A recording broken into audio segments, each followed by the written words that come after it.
दोस्तों, हाल ही में अमेरिका ने अपनी करेंसी मॉनिटरिंग लिस्ट से भारत और 4 अन्य देशों को हटा दिया है। US department of treasury Congress को अपनी बाय एनुअल रिपोर्ट में भारत के साथ 4 और देशों इटली, मेक्सिको, वियतनाम और थाईलैंड को भी इस करेंसी मॉनिटरिंग लिस्ट से हटा दिया है। लेकिन ये कोई बुरी बात नहीं, बल्कि भारत के लिए एक बहुत ही अच्छी खबर है। तो चलिए जानते हैं कि क्या है ये करेंसी मॉनिटरिंग लिस्ट, कैसे कोई देश इसमें आता है और क्यों इंडिया के लिए एक बहुत अच्छी खबर है।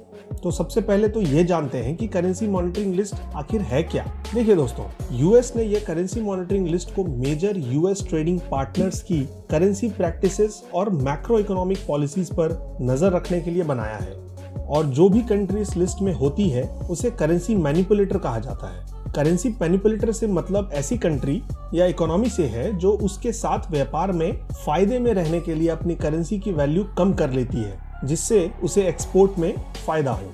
इस रिपोर्ट में trade facilitation and trade enforcement act of 2015 में बताए गए 3 क्राइटेरिया में से अगर कोई इकोनॉमी 2 क्राइटेरिया पूरे कर लेती है तो उसे इस लिस्ट में रखा जाता है। ये 3 क्राइटेरिया यूएस के साथ किए जाने वाले उस देश के ट्रेड से रिलेटेड होते हैं। ये 3 क्राइटेरिया हैं: यूएस के साथ bilateral trade surplus, material current account surplus और परसिस्टेंट वन साइडेड इंटरवेंशन। इनमें से पहला यानी यूएस के साथ बायलैटरल ट्रेड सरप्लस का मतलब है कि उस देश का अमेरिका के साथ कम से कम $15 बिलियन का goods and services trade surplus है। दूसरा क्राइटेरिया है मटेरियल करंट अकाउंट सरप्लस, जो कि ट्रेजरी के global exchange rate assessment framework यानी जिराफ पर डिपेंड करता है। ये treasury department current material surplus को एक ऐसे सरप्लस या अधिशेष के रूप में डिफाइन करता है जो कि उस देश का जीडीपी का 3% है, या यह वो सरप्लस है जिसे treasury global exchange rate assessment framework का यूज करके अनुमान लगाती है कि इसमें कोई मटेरियल करंट अकाउंट गैप है। इस लिस्ट का तीसरा क्राइटेरिया है परसिस्टेंट वन साइडेड इंटरवेंशन।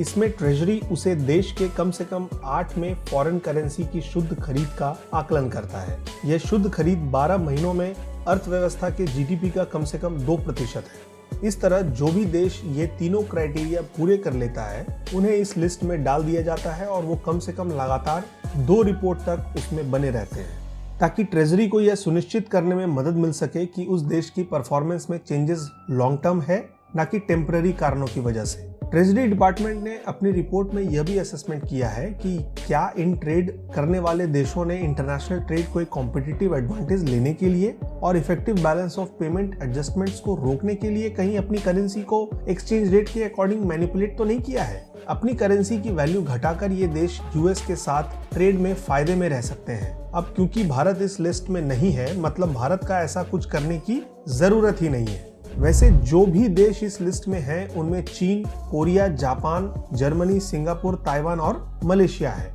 ये वो करेंसी मैनिपुलेटर देश होते हैं जो अनफेयर प्रैक्टिसेस यूज करती हैं व्यापार में लाभ के लिए। ये अपने करेंसी की वैल्यू कम कर देती है, जिससे इनके एक्सपोर्ट की कीमत कम हो जाती है। इससे उस देश को उसके साथ एक्सपोर्ट में तो फायदा होता ही है, साथ ही साथ एक्सपोर्ट की कॉस्ट भी कम हो जाती है। लेकिन क्योंकि इंडिया इस लिस्ट से बाहर हो गया है तो भारत के लिए एक अच्छी खबर है। आइए जानते हैं कि इंडिया के लिए ग्लोबल लेवल के लिए ये क्यों अच्छा है। देखिए दोस्तों, इस लिस्ट से बाहर होने का मतलब यह है कि इंडिया एक इम्पोर्टेंट रोल प्ले करता है ग्लोबल इकोनॉमी में। यानी ग्लोबल इकोनॉमी के जितने भी ग्रोथ फैक्टर्स हैं उनमें इंडिया की इकोनॉमी इंपॉर्टेंट पार्ट रखती है अपनी स्कीम्स और फॉरेन एक्सचेंज सिस्टम की वजह से, क्योंकि इंडियन करेंसी उसकी करेंसी के साथ बैलेंस बनाकर रखने की मोहताज नहीं है। इसकी अपनी एक वैल्यू है ग्लोबल लेवल पर। जब कोई कंट्री इस लिस्ट में होती है तो इसका मतलब यह है कि उस पर यूएस की खास नजर होती है, चाहे फिर वो देश की पॉलिसीज हो या करेंसी डिसीजंस, ताकि वो देश करेंसी मैनिपुलेशन ना कर सके। फिनरेक्स ट्रेजरी एडवाइजर्स के हेड अनिल कुमार भंसाली जी का कहना है कि भारत के लिए ये एक अच्छी खबर है, क्योंकि इंडियन करेंसी अब उस करेंसी से इंडिपेंडेंट है और इसे इंडियन करेंसी यानी रुपया की वैल्यू भी बढ़ेगी ग्लोबल लेवल पर। दूसरे एक्सपर्ट्स का भी यह मानना है कि यह ग्लोबल ग्रोथ में इंडिया की बढ़ती भूमिका को बताता है। इसकी वजह से अब आरबीआई ऐसे डिसीजंस ले सकता है जो एक्सचेंज रेट को मैनेज कर सके।